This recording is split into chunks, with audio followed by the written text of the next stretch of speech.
Mid day prime के प्रायोजक हैं LIC, हर पल आपके साथ।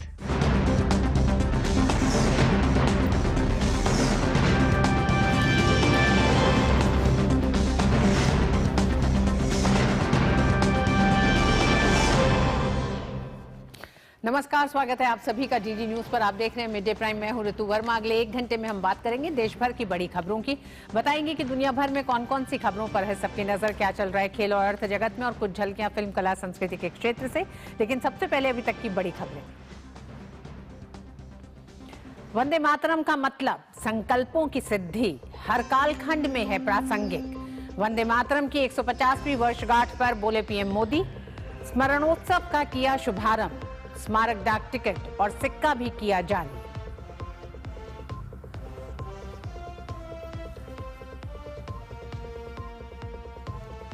देश के हर कोने में गूंजी वंदे मातरम की धुन। उत्तर प्रदेश, गुजरात, बिहार, असम और उत्तराखंड सहित कई राज्यों में हुआ सामूहिक गायन। साल भर चलेगा स्मरणोत्सव।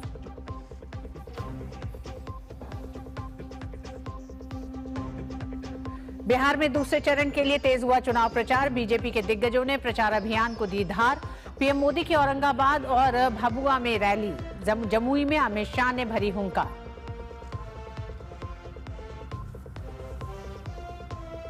चुनावी रैलियों में आज ताल ठोकेंगे महागठबंधन के नेता। मल्लिकार्जुन खड़गे और राहुल गांधी समेत कई नेता करेंगे जनसभा।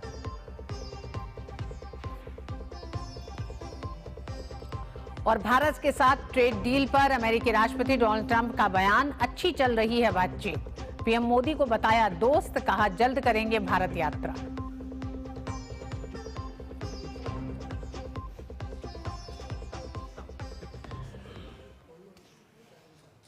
स्वतंत्रता आंदोलन के दिनों में देश के कोने कोने में राष्ट्रीय गौरव, देशभक्ति और एकता की भावना को जगाने वाला वंदे मातरम केवल एक गीत नहीं है, बल्कि भारत के स्वतंत्रता संग्राम की भावना, मातृभूमि के प्रति प्रेम और राष्ट्रीय एकता का एक जीवंत प्रतीक है। इस राष्ट्रगीत की आज 150वीं वर्षगांठ है। इस मौके पर डीडी न्यूज भी आपके लिए ला रहा है वंदे मातरम से जुड़े कुछ अहम तथ्य अपने खास सेगमेंट वंदे मातरम में।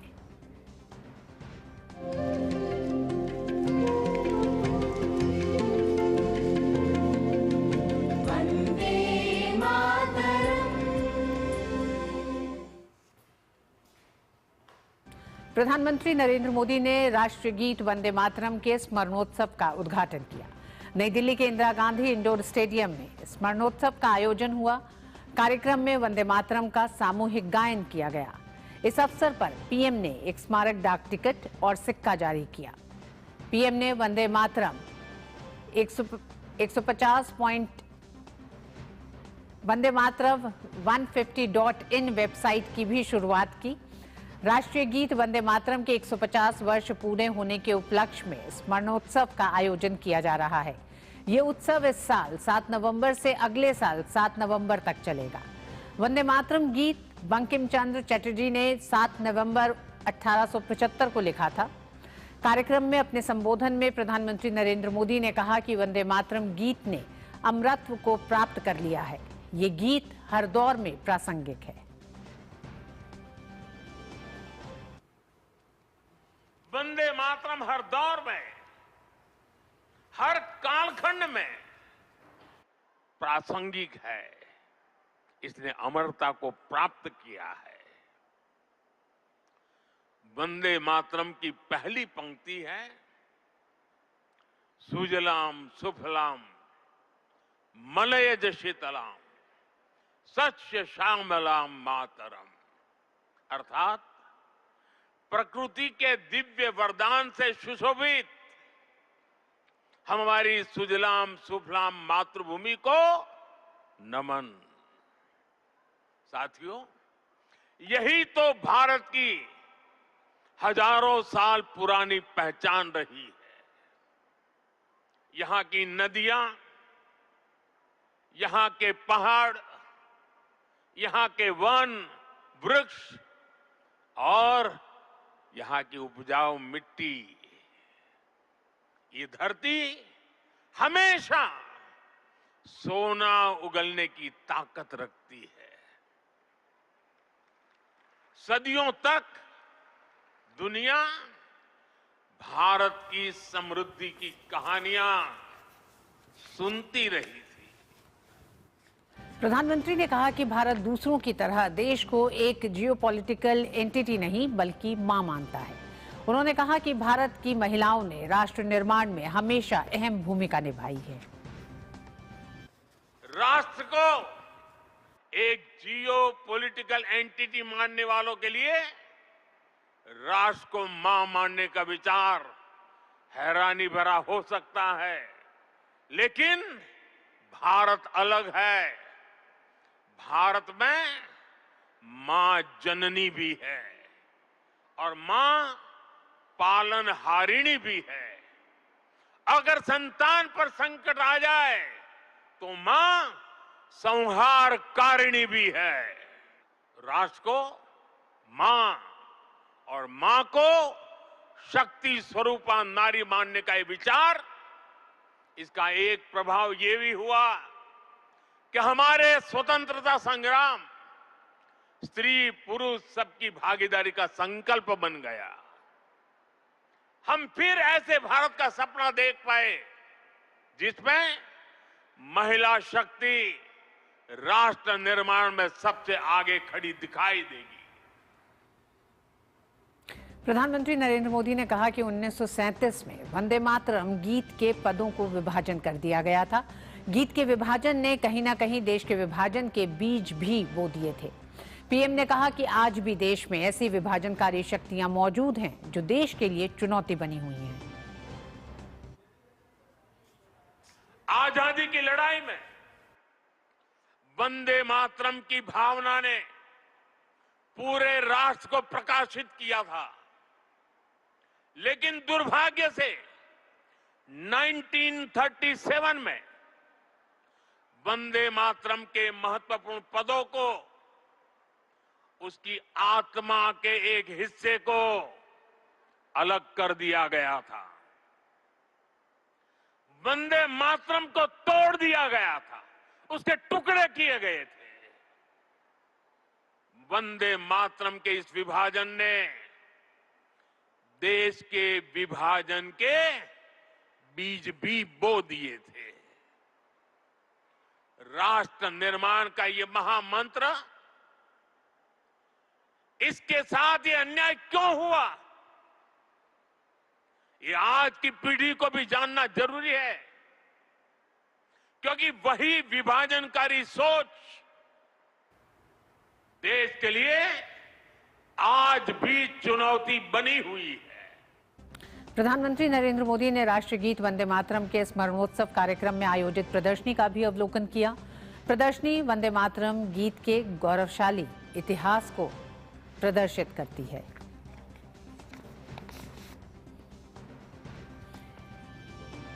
प्रधानमंत्री नरेंद्र मोदी ने नई दिल्ली में वंदे मातरम के 150वें वर्ष का राष्ट्रीय स्मरणोत्सव का उद्घाटन किया। प्रधानमंत्री ने इस मौके पर कहा कि इसके शब्द हर युग में आजाद और प्रासंगिक रहे। पीएम ने देश के विभाजन और वंदे मातरम के टुकड़े किए जाने की भी निंदा की।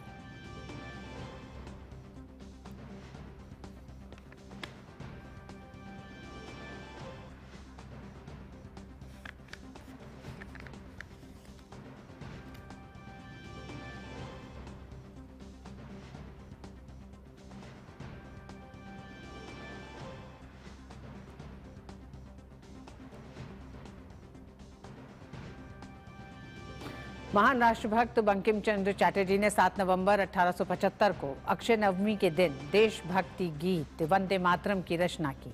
वंदे मातरम गीत ब्रिटिश शासन के खिलाफ प्रतिरोध का एक शक्तिशाली माध्यम बना, जिससे आम जनता ने स्वतंत्रता की लड़ाई में प्रेरणा पाई। धीरे धीरे वंदे मातरम आजादी के हर सिपाही का स्वर बन गया। आजादी के बाद भी ये देश को एक सूत्र में पिरोने का काम कर रहा है।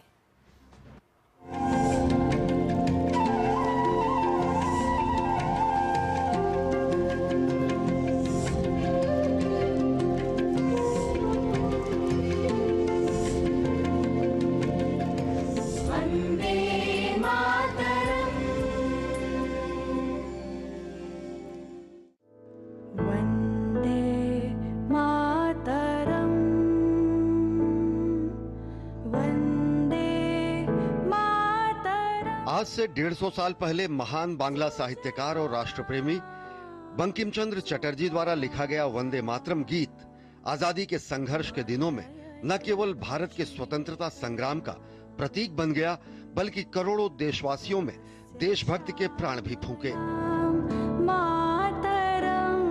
वंदे मातरम की रचना ब्रिटिश सत्ता के विरोध और देश प्रेम की भावना से ओतप्रोत एक ऐसी कहानी है जिसने स्वतंत्रता संघर्ष को नए आयाम दिए।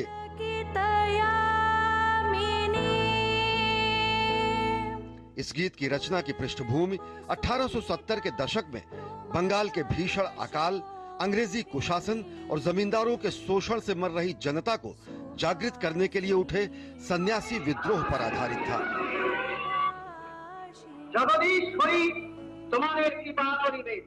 वंदे मातरम प्रसिद्ध उपन्यास आनंद मठ का एक भाग है। दरअसल गुलामी के दिनों में ब्रिटिश सरकार ने एक तुगलकी फरमान जारी करते हुए कहा कि भारत में गॉड सेव द क्वीन नामक विदेशी गीत गाया जाएगा। राष्ट्रवादियों ने ब्रिटिश सरकार द्वारा थोपे जाने वाले इस औपनिवेशिक गीत को अपनाने से साफ इनकार कर दिया। गुलामी के प्रतीक ब्रिटिश सरकार के इस फैसले के विरोध में बंकिम चंद्र चटर्जी ने 7 नवंबर 1875 को अक्षय नवमी के दिन देशभक्ति गीत वंदे मातरम की रचना की।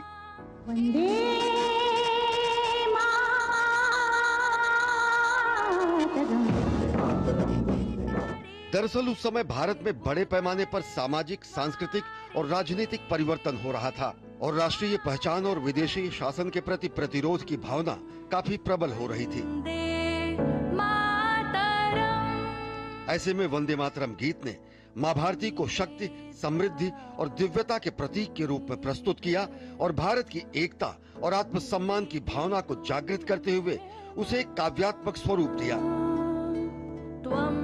जल्द ही ये गीत राष्ट्र के प्रति भक्ति, समर्पण और अमरता का प्रतीक बन गया और आज भी यह गीत भारत की भाषाई और सांस्कृतिक विविधता में एकता का प्रतीक है।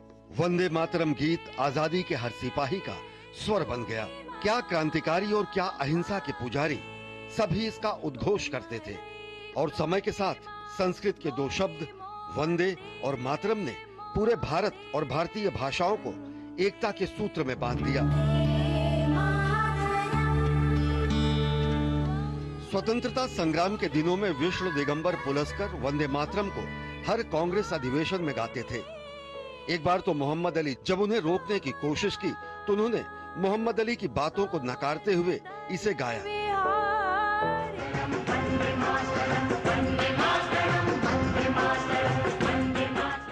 और जब देश आजाद हुआ तो 15 अगस्त 1947 को ओंकारनाथ ठाकुर ने वंदे मातरम गीत गाकर आजादी का स्वागत किया।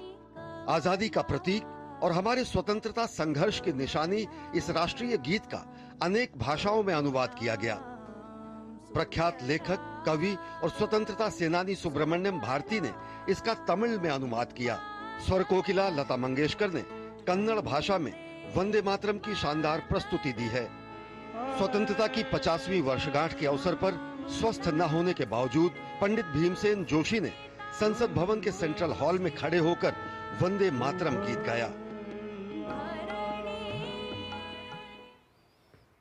और इस अवसर पर केंद्रीय गृह मंत्री अमित शाह ने बिहार के पटना में स्वदेशी संकल्प पत्र से शपथ ली और देशभक्ति के प्रति अपने संकल्प को दोहराया। इस दौरान गृह मंत्री ने कहा कि वंदे मातरम आजादी के उद्घोष का संदेश बना है। साथ ही गृह मंत्री ने कहा कि ओलंपिक में जीतने के बाद भारतीय हॉकी टीम ने जब सामूहिक वंदे मातरम गाया तो तय हुआ कि देश जब भी आजाद होगा ये देश को एक सूत्र में पिरोने का काम करेगा।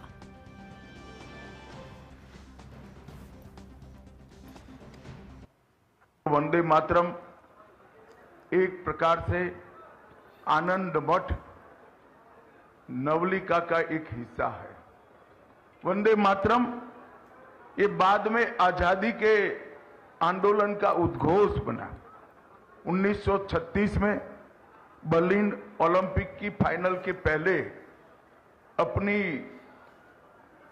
ओलंपिक टीम ने, हॉकी की टीम ने जब सामूहिक वंदे मातरम गाया तभी ये निश्चित हो गया था देश जब भी आजाद होगा ये एक राजनीतिक सूत्र बनने की जगह पूरे देश को एक रखने का और देशभक्ति को हमेशा जगाने का एक कारण बनने वाला है।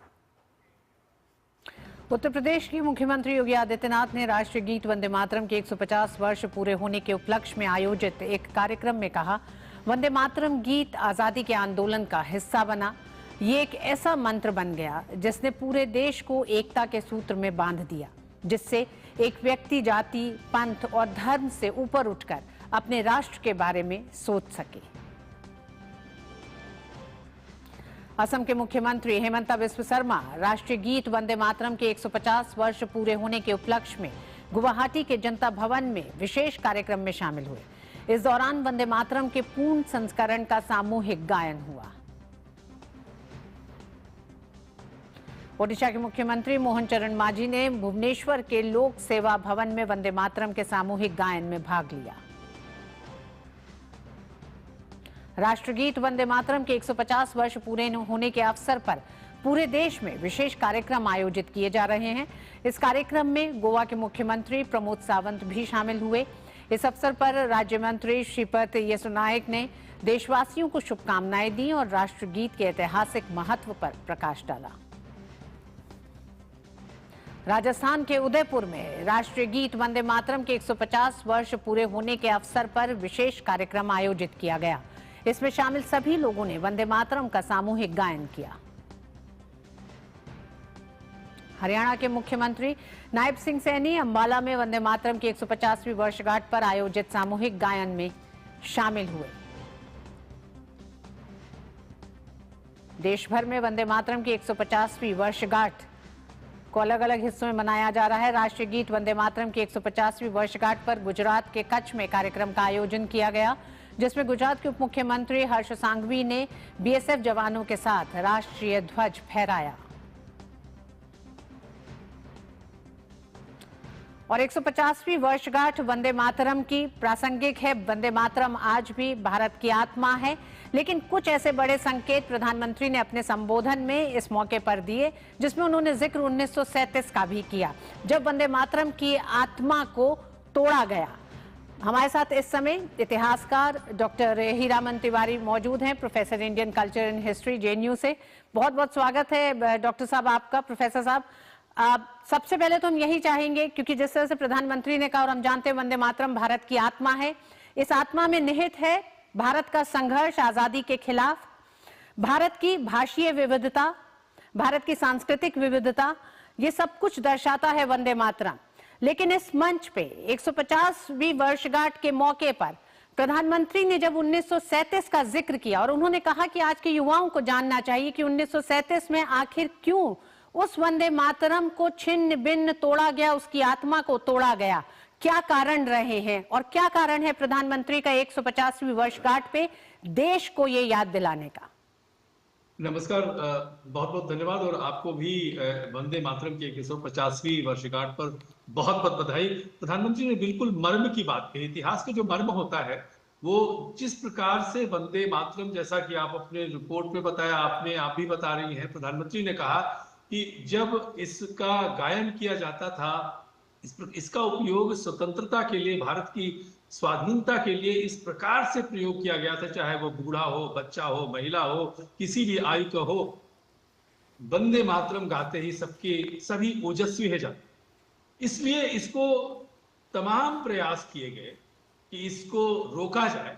एक वर्ग था भारत में जो स्वयं स्वतंत्रता चाहता था, लेकिन इस गान ने, जिसने पूरे समाज को एक तरह से आंदोलित कर दिया गया था, इसकी पृष्ठभूमि जैसे प्रधानमंत्री ने बताई कि आनंद मठ के उपन्यास का एक अंग था। आनंद मठ की पृष्ठभूमि भी अद्भुत थी। वो एक औपनिवेशिक जो अत्याचार हुआ था, जो फैमिन हुआ था, उसके विरुद्ध में जो एक सन्यासी विद्रोह हुआ था, उसको लेकर के इस उपन्यास की रचना की गई थी। लेकिन आपने जो बताया कि ये नवमी के दिन 1875 में 7 नवंबर को इसको लिखा था। बाद में जब उपन्यास पूरा हुआ 1882 में, तो इसका प्रकाशन हुआ और उसके बाद से जब भी ये गाया जाता है, जैसा आपने कहा और प्रधानमंत्री ने कहा कि इसकी आत्मा जो है, वो जो 2 स्टैंजा है, उसके बाद की जो स्टैंजा है, जो पद है, वो बहुत ही महत्वपूर्ण है। इसलिए ये वेदना जो प्रधानमंत्री की है कि इसको क्यों छिन्न भिन्न किया, इसके हृदय को क्यों निकाला गया। उसके पीछे राजनीतिक कारण थे, उसके पीछे औपनिवेशिक कारण थे। आपको यह भी पता है कि ब्रिटिश सरकार ने तो उस पर प्रतिबंध लगा दिया, दो तीन बार प्रतिबंध लगाया था। और लेकिन जब कांग्रेस के सत्र में इसको स्वीकार किया गया और किस रूप में स्वीकार किया गया, उसी वेदना को प्रधानमंत्री ने आज व्यक्त किया है। उसके पीछे यह था कि एक वर्ग था जो इसका विरोध करता था। प्रोफेसर हीरामन, आपका ये कहना है कि 1947 में देश जब आजाद हुआ तो उसके बाद ये माना जाना चाहिए था कि 1937 में अगर किन्हीं भी ताकतों और कारणों की वजह से भी वंदे मातरम की आत्मा पे एक प्रहार हुआ, उस आत्मा को तोड़ा गया है, तो 1947 के बाद से जब भारत में एक स्वतंत्र एक राजनीतिक पार्टी स्थापित हुई, उसके बाद से आखिर क्या कारण थे कि वंदे मातरम का पूरा गायन नहीं हुआ कभी? वही कारण ये शायद इतिहास में पहली बार होने जा रहा है। प्रोफेसर हीरामन, अगर आप मुझे करेक्ट भी करें, क्या आज तक, आज से पहले 7 नवंबर 2025 से पहले क्या भारत में वंदे मातरम को पूरा गायन उसका इस तरह से हुआ है किसी सरकारी कार्यक्रम में, संसद के भीतर? सरकारी कार्यक्रम में तो ये था ही नहीं, क्योंकि हमारा जो राष्ट्रीय गीत जिस रूप में लिया गया था, प्रमुख 2 पदों को ही गाया जाता था, तो इनको गाया जाता था सरकारी कार्यक्रमों में। हाँ, लेकिन निजी कार्यक्रमों में लोग निजी रूप में भले गाते हों। और इसका इतिहास आपने जो कुरेदा है वो बहुत ही मार्मिक है, क्योंकि 1937 में कांग्रेस ने इसको अपने अधिवेशन में स्वीकार कर लिया। 1947 में स्वतंत्रता के बाद 1950 में जाकर के इन्हीं 2 पदों को ही राष्ट्रगान के रूप में स्वीकार किया गया था। कॉन्स्टिट्यूएंट असेंबली में इस पे डिबेट हुई थी और दोनों प्रकार की डिबेट हुई थी, लेकिन जो भी कारण, जैसा कि मैंने प्रधानमंत्री ने बताया, मैं कह रहा हूं कि एक वर्ग ऐसा था जो कहता था इस गान में मूर्ति पूजा की जो एक झलक आती है, इसलिए इसका गायन नहीं होना चाहिए। लेकिन यदि आप इसको पढ़ें, ठीक से पढ़ें, तो ये मर्माहत करने वाला राष्ट्रगान है। यही कारण रहा कि जब स्वतंत्रता सेनानी हमारे एक युवा आयु में जाकर के फांसी के फंदे पे जाते थे या गोलियों का सामना करते थे, राष्ट्रगान वंदे मातरम का गायन करते थे। लेकिन ये दुर्भाग्य हमारे राजनीतिक इतिहास का ये रहा कि 1950 में इसको राष्ट्रगान माना तो गया, लेकिन जैसा प्रधानमंत्री ने कहा, इसकी आत्मा को निकाल लिया गया था, इसका चेहरा रहा सामने। तो इसलिए वो 2 पद जो गाए जाते हैं अभी तक, चाहे वो संसद हो, सरकारी कार्यक्रम हो, और ये पहली बार हुआ है कि 150 वर्ष बाद इस राष्ट्रीय गीत को पूरे 6 जो इसके पद है उनको गाया जाता है। उनको पढ़ करके रोमांच होता है, जो भी पढ़ता है, आप भी पढ़ते रहे होंगे, गाते रहे होंगे। हाँ, ये बात आपने बिल्कुल ठीक कही कि आज से पहले आपको एक बात और भी बता दूं कि पहले क्या होता था कि इसका कोई प्रोटोकॉल नहीं होता था कि राष्ट्र गीत जब गाया जा रहा है तो क्या खड़े होना है, कैसे करना है। 2022 में इसी प्रधानमंत्री के मोदी की सरकार ने एक दिल्ली के हाई कोर्ट में केस था जिसमें एफिडेविट दायर करके कहा था कि इसके जो प्रोटोकॉल है और जो हमारा राष्ट्रगान है उसमें कोई अंतर नहीं है। आप कल्पना कीजिए कि 2022 तक इसका कोई प्रोटोकॉल नहीं था, इसके बावजूद कि ये हमारा एक प्रिय राष्ट्र। प्रोफेसर हीरामन, आपसे जरूर एक बात जानना चाहेंगे, क्योंकि जब भारत आजाद हुआ उसके बाद पहले राष्ट्रपति राजेंद्र प्रसाद ने जब पंडित ओंकार नाथ ठाकुर से कहा था इस गीत के गायन के लिए, तो उन्होंने कहा था कि इस गीत का गायन जरूर करूंगा लेकिन पूरा गीत गाऊंगा, अधूरा नहीं, मैं खंडित राष्ट्र गीत को नहीं गाऊंगा।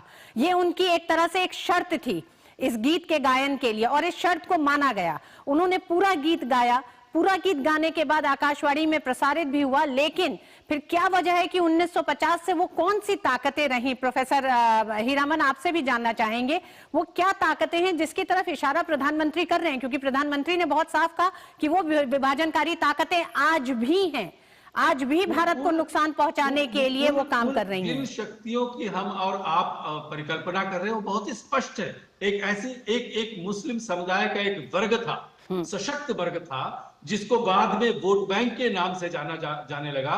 उस वर्ग का ये कहना था कि इस राष्ट्रगान में, राष्ट्रगीत में भारत में जो हिंदू धर्म है, हिंदू धर्म के देवी देवता और उन लोगों की पूजा की जाती है, जो बिल्कुल एकदम अनर्गल बात है। क्योंकि इस राष्ट्रगीत में राष्ट्र प्रेम। हाँ, ये बात अवश्य है कि भारत को, देश को मां माना जी। गया है। इसको तो भगवान राम ने भी कहा था, जननी जन्मभूमि स्वर्गादपि गरीयसी। जो बिल्कुल जन्मभूमि प्रोफेसर होती है, वो हीरामन, मां के 7 समान है। नवंबर 2025 ये इतिहास में दर्ज हो जाएगा।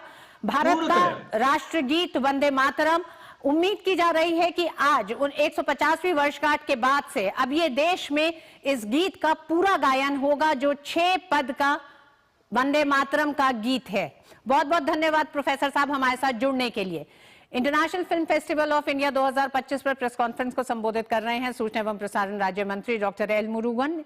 इस पहल का उद्देश्य एवीजीसी एक्सआर सेक्टर को मंच देना है, एंटरटेनमेंट उद्योग से जुड़े उभरते स्टार्टअप को मंच देना है। Films are screened already. Screening committee and juries, they watched these 240 movies. They selected for this, and these all 240 movies are international movies, or they are participated various film festivals like Cannes, Venice, Berlin, and Busan film festivals. These films, because how our juries, they are very carefully went and carefully go through the festival films, and they selected these 140 films. And apart from this, Indian panorama films also, from Tamil, Malayalam, Assami, Hindi, Bengali, and other language regional films, to promote our Indian cinemas. In this, almost they identified 25 feature films, 25 non-features, and 5 Jaipur films also is going to screen there in the International Film Festival of India at Goa. So our Prime Minister, our Honorable Prime Minister Shri Narendra Modi ji's vision, Nari Shakti. So this year almost 50 women film directors, they directed 50 women directors, they directed the films. Almost these 50 films are screened there, is going to screen. And we want to give an equal opportunity. For that, the women directors, this festival is encouraging them, and 50 women directors are identified. And also, last year also, the OTT series, for the web series, the OTT awards also given this year also. We are going to give the OTT awards. And while we start, I remember that when we celebrated Azadi Ka Amrit Mahotsav, that time 75 young minds we identified. So that continues 75, then 80, now it is in 124 participants, young minds, new participants. They are going to participate in 13 crafts, 13 various verticals. They are going to participate, and they are going to make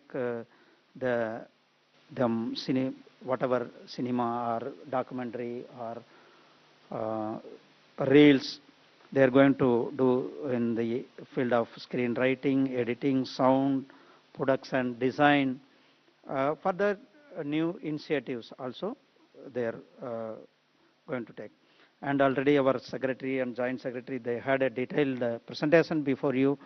We are going to honor the centenary celebrities, Gurudutt, Ritvik, Ghatak, Raj Khosle, and Bhanumati, Bhuban Hasarika, and Salil Chaudhary. See, every year we are honoring the cinema. They are all dedicated them entire life to the cinema. They have taken our Indian cinemas as a much higher level. In this festival is going to honor them. And apart from this, V. Sandaram ji's 125th year and Sri Rajinikanth's 50 year. And also this year is the focus country is the Japan is the country of focus, and Waves Bazaar they mentioned already. And this year, you see, every year traditional opening takes place. This year, apart from that, a parade opening itself, the parade from media cinema houses, from the states, the cultural troops, they do parade in the Goa streets. So this is a new initiative this year we taken, and knowledge series has also introduced in this, and the Waves Bazaar almost, and pavilions also, almost 7 countries pavilion are there, and more than 10 states pavilions are there. Apart from that, production houses pavilions are there in that our International Film Festival. And I also I can tell in this juncture, the cinema producers, their demand, they almost they told our ministry they need protection from the piracy. So immediately our government came forward to brought up Cinematography Act amended, and the act is implemented. Like that, the producers they are asking, for example, one producer there he is making a Tamil movie, or he want to go if he want to dub for Telugu, he has to go Hyderabad, or he want to go, he has to go to Mumbai. Now this is not necessary. He can apply in one place. Multi-language certificate is going to given. This Ek Bharat Shreshtha Bharat, our Honorable Prime Minister's vision, Ek Bharat Shreshtha Bharat.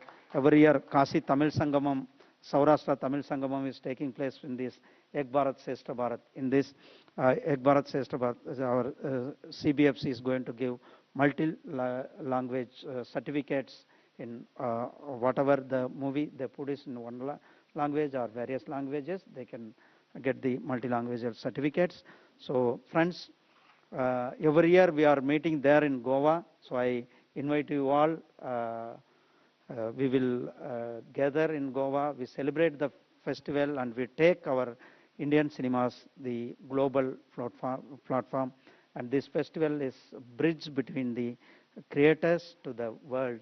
So we will meet in Goa. Thank you very much. Jai Hind, Jai Bharat, Vande Mataram.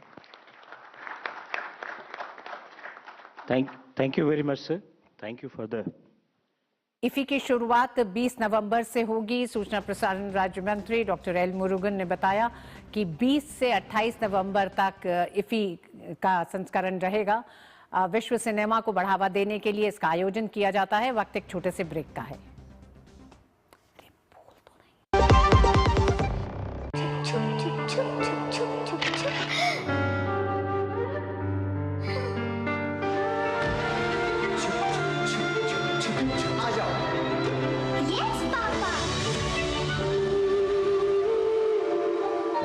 किसी के लिए नहीं रुकती, हम भी आपको कहां रुकने देंगे। जिंदगी के हर मोड़ पर LIC है तो इंश्योर है। LIC, हर पल आपके साथ। अरे द्रविड़ जी, आपको गैराज छोड़ दो, आइए। काश आप जैसा गेम चेंजर हमारे पास भी होता। है ना, खेती का गेम चेंजर जय किसान नवरत्न नैनो शक्ति नैनो DAP। इसके हर ड्रॉप में है करोड़ों नैनो पार्टिकल्स की शक्ति। नैनो पार्टिकल्स के कारण पत्तियां इन्हें दोनों साइड से अब्सॉर्ब करें बिना वेस्टेज और उपज खूब बढ़ाएं। जय किसान नवरत्न नैनो शक्ति नैनो DAP, विज्ञान का वरदान, हर फसल की शान। कौन है जो जोड़े देश को? विकसित भारत का विकसित भारत।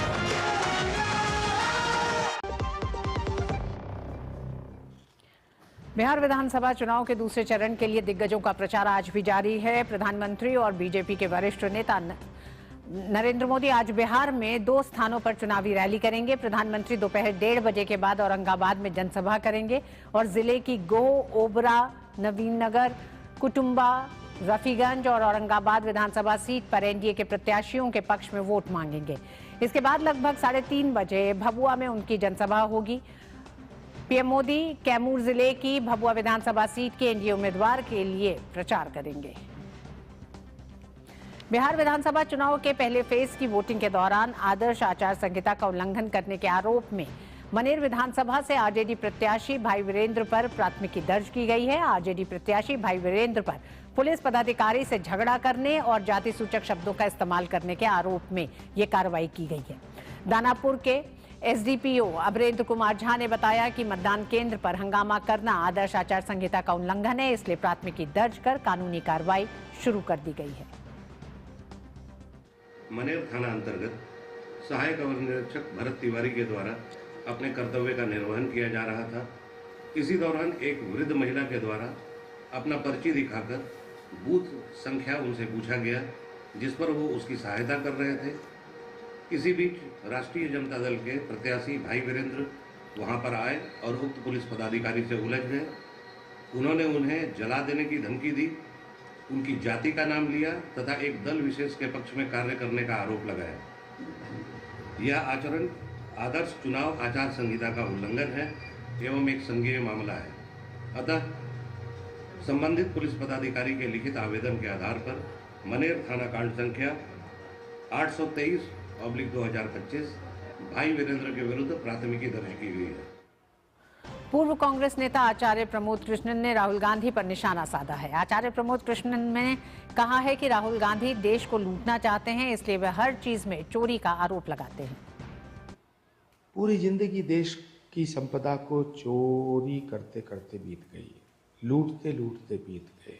कभी कहते हैं राफेल में चोरी हुई, कभी कहते हैं वोट चोरी हुई, कभी कहते हैं कि साहब जो अडानी ने चोरी कर ली, कभी कहते हैं अंबानी ने चोरी कर ली, कभी कहते हैं संसद खराब है।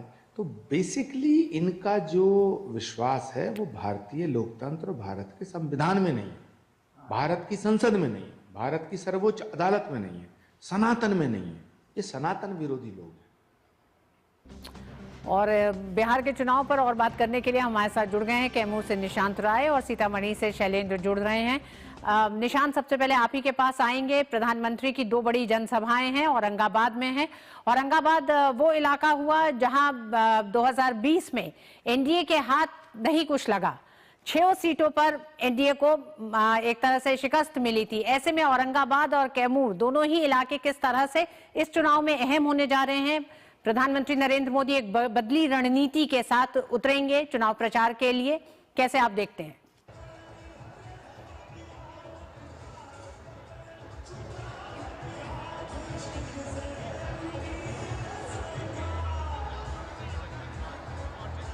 एनडीए सरकार में विकास हुआ है और जो जंगल राज था उस जंगल राज की कहानी जो है प्रधानमंत्री के मन से सुनाई देती है। और जिस जिस जिले में जंगल राज का जो इम्पैक्ट था प्रधानमंत्री उसकी चर्चा जरूर करते हैं और आज दोनों ही रैलियों में ये देखने को मिलेगा। मैं इस समय कैमूर में मौजूद हूँ। कैमूर की बात की जाए तो यहाँ 4 विधानसभा सीटें आती हैं और इन 4 विधानसभा सीटों नरेंद्र मोदी का आना इसलिए महत्वपूर्ण हो जाता है कि 2014, 2019 दोनों लोकसभा चुनाव में अगर 14 की बात करें तो प्रधानमंत्री नरेंद्र मोदी यहां पर आए थे और भारी अंतर से जो है वो जीत हासिल हुई थी।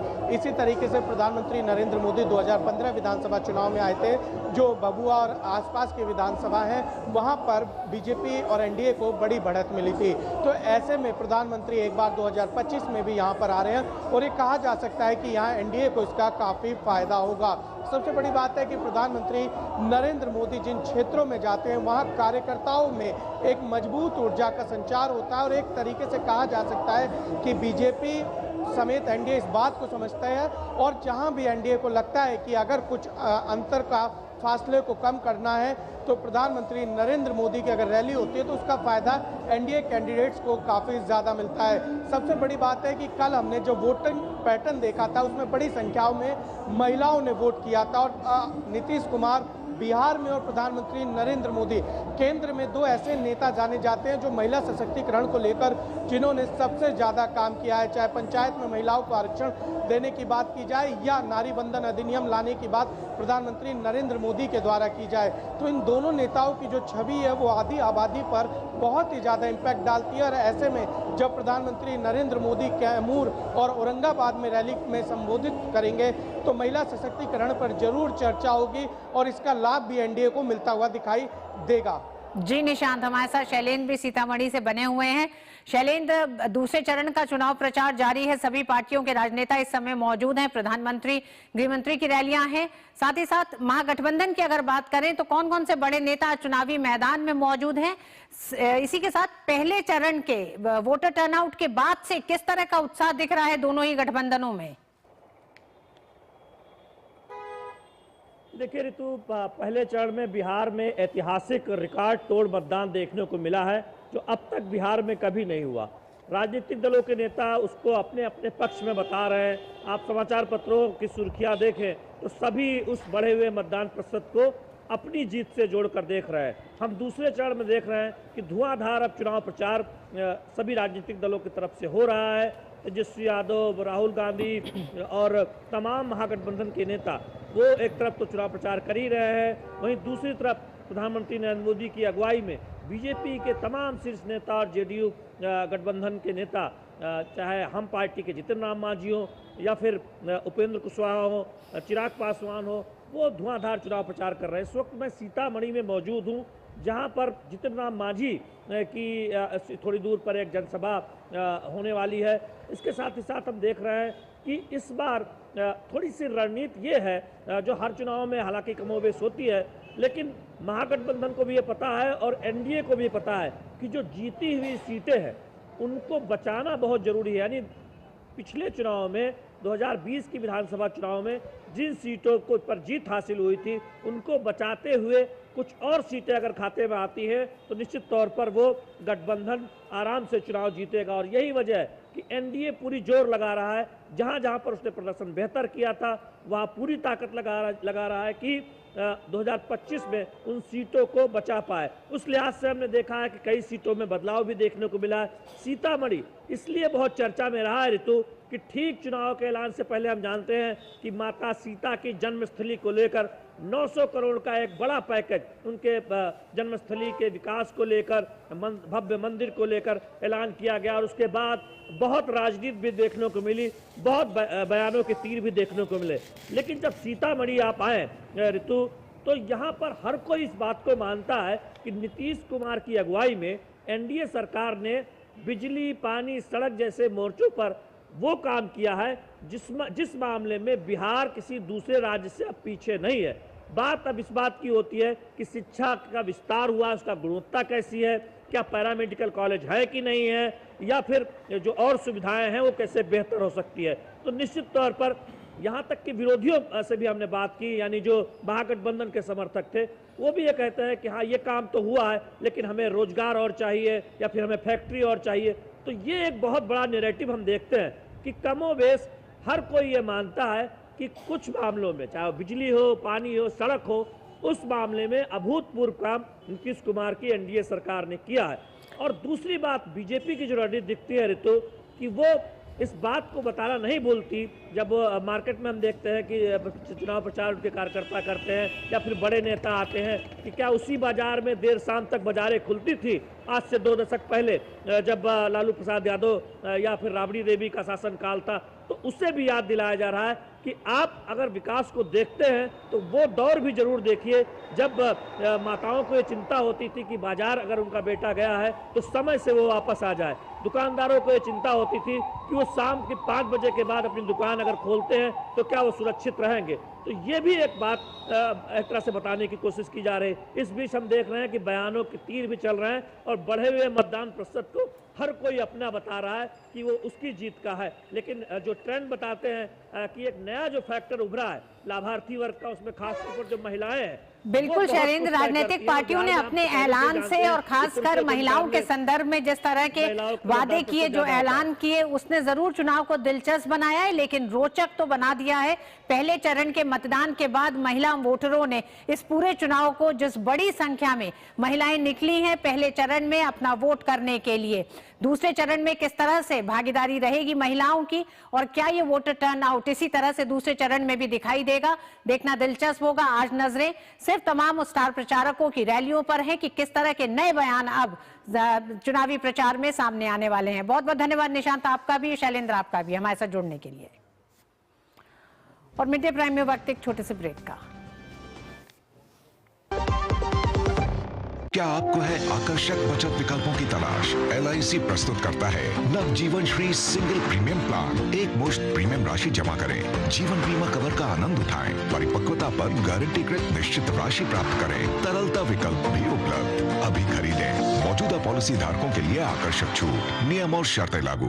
80 करोड़ लोगों को मुफ्त राशन की सौगात है। 1 नहीं 2 नहीं, ये 5 साल तक की बात है। मुफ्त में आपको अन्न मिलेगा, हर परिवार हर मंथ मिलेगा, कहीं भी किसी भी राशन की दुकान से मिलेगा। ये मोदी की गारंटी है। जी हाँ, प्रधानमंत्री गरीब कल्याण अन्न योजना के तहत 1 जनवरी 2024 से आने वाले 5 सालों तक गरीब और अंत्योदय परिवारों को हर माह मुफ्त राशन मिल रहा है। मुसीबतों की छुट्टी, मोदी की गारंटी। बड़ी बहू, ये तुम्हारी ना, इतनी भी क्या जल्दी थी? अरे और छोटी, ये तुम्हारे ना, और ये मेरी गुड़िया के नाम। पर दादी, हाँ? आपके नाम? सब कुछ मैंने बैंक, लॉकर, फिक्स डिपॉजिट सब में इन्हें ही तो नॉमिनी बनाया है। कल जब मैं ना रहूं तब पैसे मिलने में इन्हें आसानी हो।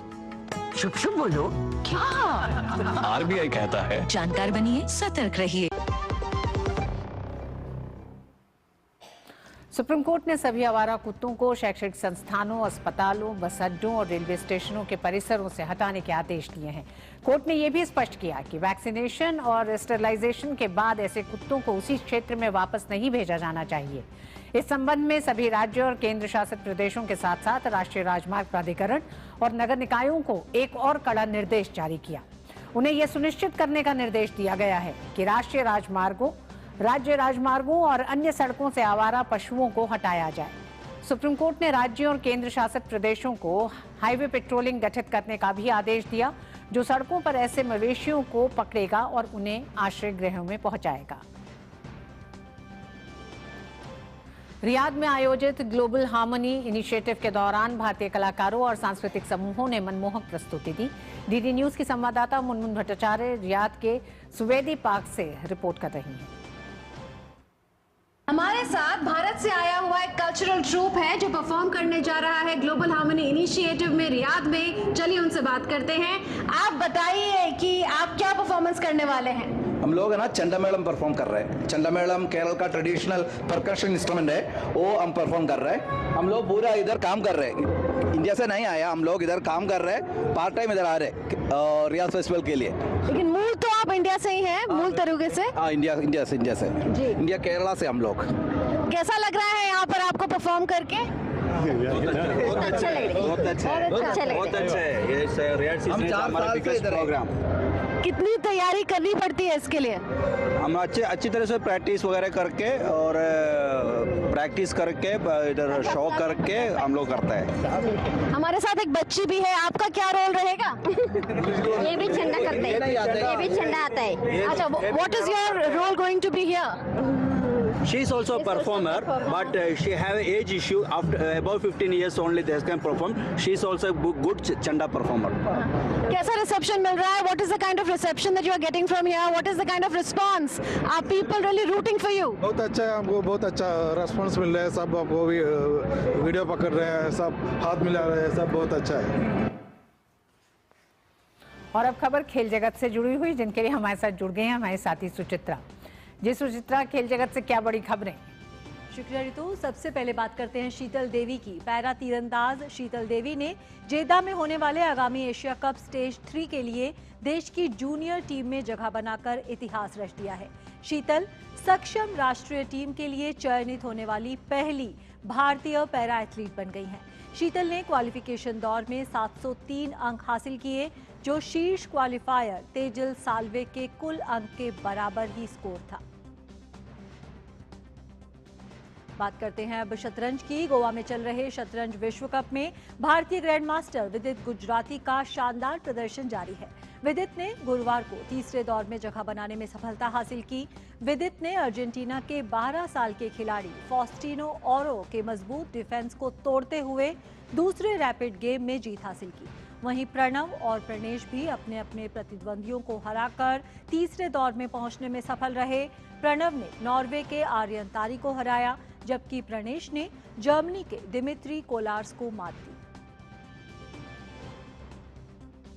आईसीसी महिला क्रिकेट विश्व कप 2025 का खिताब जीतने वाली भारतीय महिला क्रिकेट टीम की खिलाड़ियों का अब अपने गृहनगर पहुंचने का सिलसिला शुरू हो गया है। इसी कड़ी में आज भारतीय टीम की धुरंधर खिलाड़ी अमनजोत कौर और हरलीन देओल का मोहाली एयरपोर्ट पहुंचने पर जोरदार स्वागत किया गया। इन दोनों के स्वागत के लिए भारी संख्या में प्रशंसक मौजूद रहे, जिन्होंने माला पहनाकर और ढोल नगाड़े के साथ इन खिलाड़ियों का स्वागत किया। भारतीय टीम ने रविवार को नवी मुंबई में खेले गए फाइनल में दक्षिण अफ्रीका को हराकर पहली बार वनडे विश्व कप का खिताब अपने नाम किया था।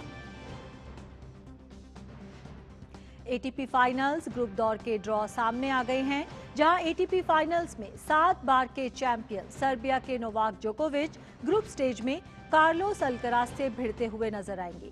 जोकोविच फिलहाल एथेंस ओपन में शिरकत कर रहे हैं, जहां वे सेमीफाइनल में पहुंच चुके हैं और अंतिम 4 में आज उनका सामना जर्मनी के यानिक हाफमैन से होने वाला है।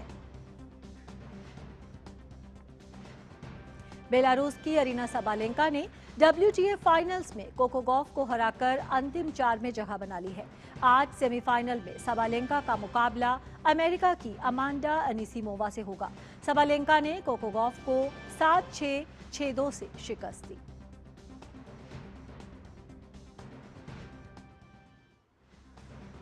तो ये थी इस वक्त की खेल जगत से जुड़ी हुई खबरें। वापस चलते हैं ऋतु के पास। बहुत बहुत धन्यवाद सुचित्रा इन तमाम खबरों के लिए। और एक बड़ी खबर आ रही है, बेलगावी जिले में किसानों का विरोध प्रदर्शन जारी है। गन्ने के लिए उचित मूल्य की मांग को लेकर ये बेलगावी में किसान प्रदर्शन कर रहे हैं। कर्नाटक बेलगावी जिले में किसानों का बड़ा विरोध प्रदर्शन जारी है। गन्ने के लिए उचित मूल्य की मांग को लेकर ये किसान प्रदर्शन कर रहे हैं। कर्नाटक में बेलगावी जिले में किसानों का विरोध प्रदर्शन जारी है। किसानों के विरोध प्रदर्शन का कारण है गन्ने के लिए उचित मूल्य की मांग एक लंबे समय से बेलगावी के किसान कर रहे हैं। लगातार इन किसानों का कहना है कि सरकार की अनदेखी है उनकी इस मांग के लिए। गन्ने के उचित मूल्य को लेकर एक लंबे समय से किसान मांग कर रहे हैं। करवई सहित विभिन्न किसान संगठनों द्वारा ये विरोध प्रदर्शन किया जा रहा है।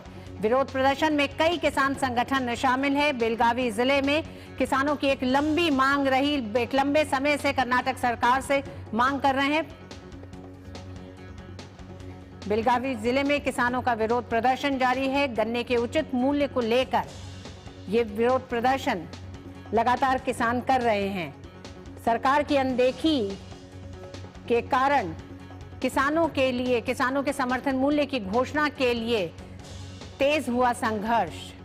करवई सहित विभिन्न किसान संगठनों द्वारा ये विरोध प्रदर्शन किया जा रहा है। गन्ने के उचित मूल्य को लेकर लगातार प्रदर्शनकारियों ने केंद्रीय बस निंदान से चिन्मा सर्कल तक विशाल विरोध प्रदर्शन किया है। एक लंबे समय से सरकार से ये मांग कर रहे हैं। अब सरकार के खिलाफ किसानों ने मोर्चा खोल दिया है। किसानों का कहना है कि गन्ने को लेकर उचित मूल्य नहीं मिल रहा है। चन्मा सर्कल में प्रदर्शनकारियों को पुलिस ने हिरासत में ले लिया है। राष्ट्रीय राजमार्ग 4 पूरी तरह से बंद है किसानों के इस प्रदर्शन के कारण। किसानों ने एक लंबा इंतजार किया। बेलगावी जिले के हुक्केरी तालुका के पास टोल प्लाजा पर यह विरोध प्रदर्शन जारी है।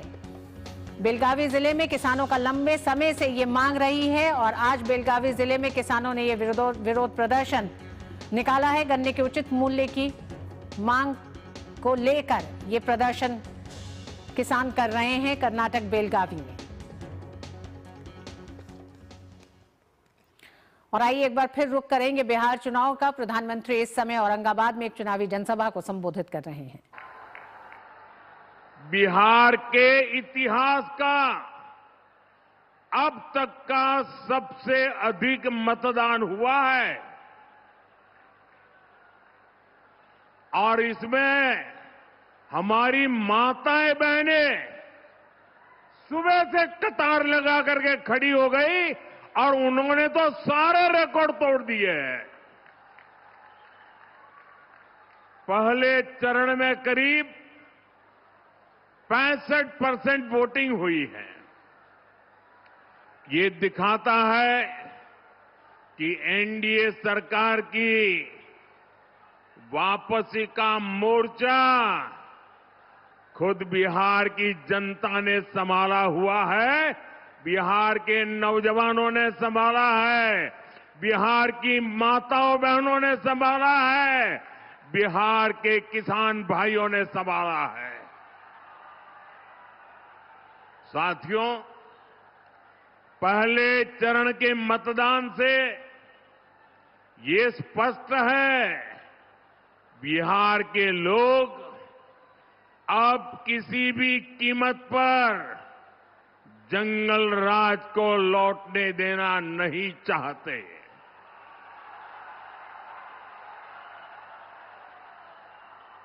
बिहार का नौजवान आरजेडी के झूठे वादों पर नहीं, एनडीए के ईमानदार इरादों पर वोट दे रहा है। आरजेडी ने झूठे वादों का भ्रम फैलाने की भरसक कोशिश की। इनके वादों पर तो खुद कांग्रेस को ही भरोसा नहीं है, इसलिए वो आरजेडी के घोषणा पत्र की बात ही नहीं करती। बिहार के लोगों ने, बिहार के नौजवानों ने भी आरजेडी के झूठ के पिटारे को खारिज कर दिया है। साथियों, बिहार का मतदाता नरेंद्र नीतीश के ट्रैक रिकॉर्ड पर भरोसा कर रहा है, हमारे पक्के इरादों को समर्थन दे रहा है। पहले चरण के मतदान से ये तय है, फिर एक बार एनडीए सरकार, फिर एक बार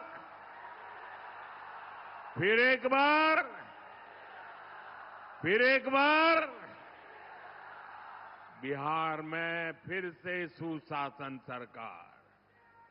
साथियों, मुझे बिहार के सामर्थ्य पर भरोसा है।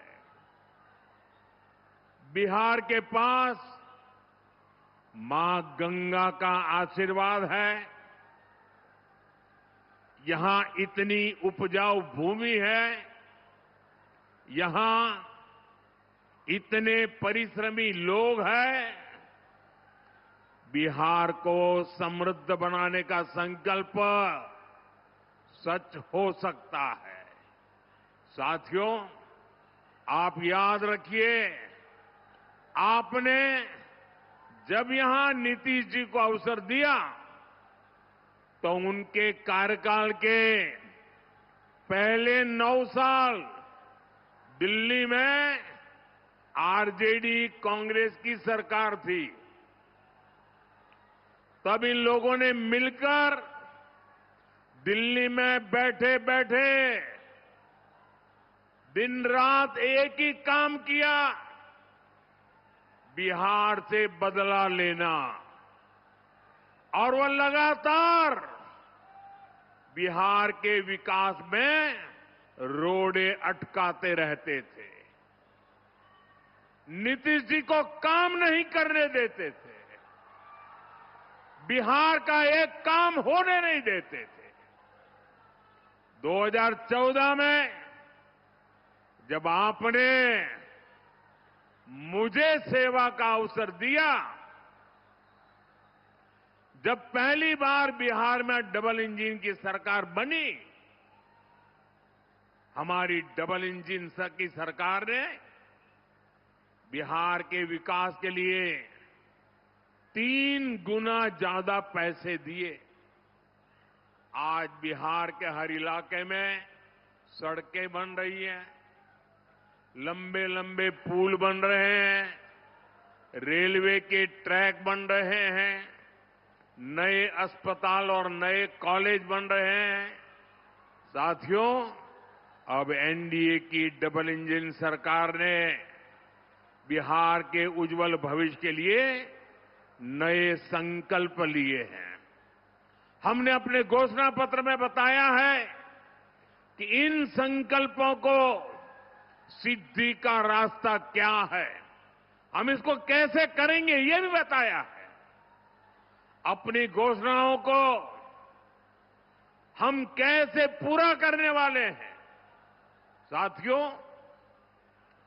एनडीए के पास हर क्षेत्र से और उसकी आवश्यकता के अनुसार वहां के लोगों की जरूरत के हिसाब से अलग अलग योजना है।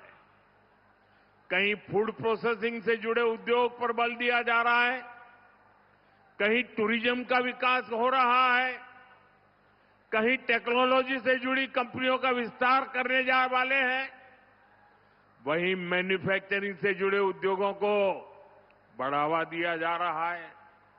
यानी जहां जैसा सामर्थ्य है वहां वैसी ही इंडस्ट्री लगाई जा रही है।